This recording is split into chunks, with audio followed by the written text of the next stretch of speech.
almost inaudible beneath the sudden scream of ambulance sirens.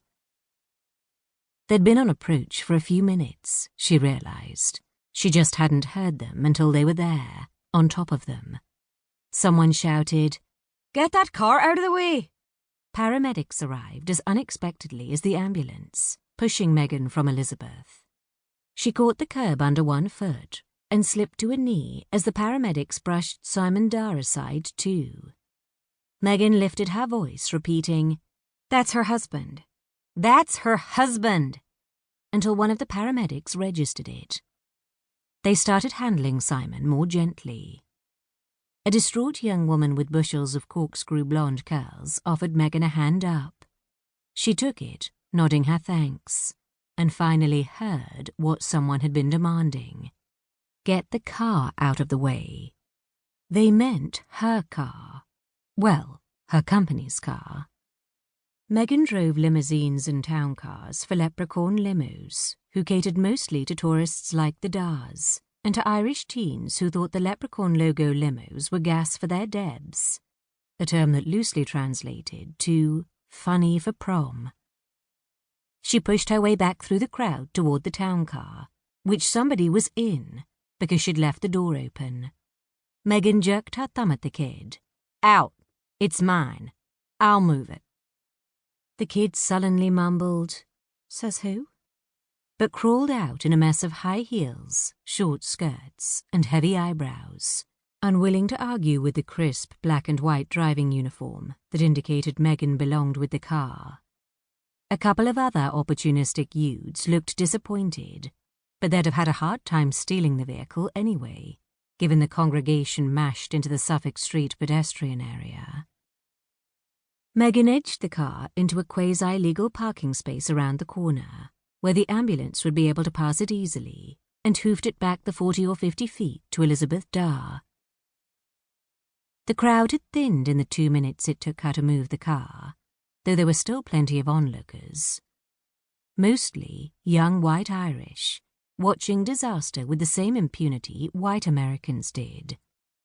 As a spectacle, nothing to do with them, except to say they were there. A tall man with the thick build of a weightlifter sniggered into his phone about the whole display.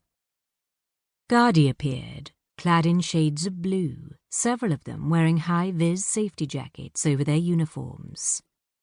Itinerants, sun-scarred and too thin from living on the street or from drug use, disappeared even before the guards formed a perimeter, pushing gawkers back from the body. Hordes of others wandered off then, no longer caring, or reckoning they'd get a better view of the proceedings on the next evening's news. A fair few stayed, though, dozens at least, including the bodybuilder. Megan elbowed her way past him, leaning on an insistent, "Excuse me, I know her," delivered in her strongest American accent. 3 years hadn't done much to erase her stateside origins, and Americans got away with a lot in Ireland.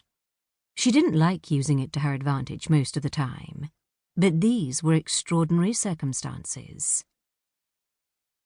Grim-faced paramedics loaded Elizabeth's body onto a gurney as Megan made her way up to the yellow police line being stretched around sweet Molly Malone.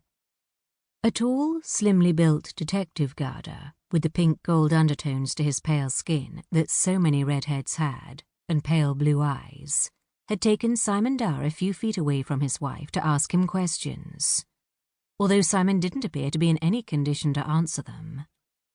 The detective nodded at a uniformed guard approaching them, and the woman took Mr. Darr to the ambulance. Megan's phone rang, a quick, insistent buzz in her hip pocket. She took it out, saw the caller was her boss, and decided she hadn't noticed it. It went back in her pocket, but the detective's gaze lighted on her. A few long steps took him to the police cordon in front of her, which he lifted and gestured her under. "Megan Malone?" Neither of them could help it. They both glanced at the bronze statue just behind them. Megan, mouth crooked wryly, said, "No relation." And the detective, with an affable charm, said, "I expect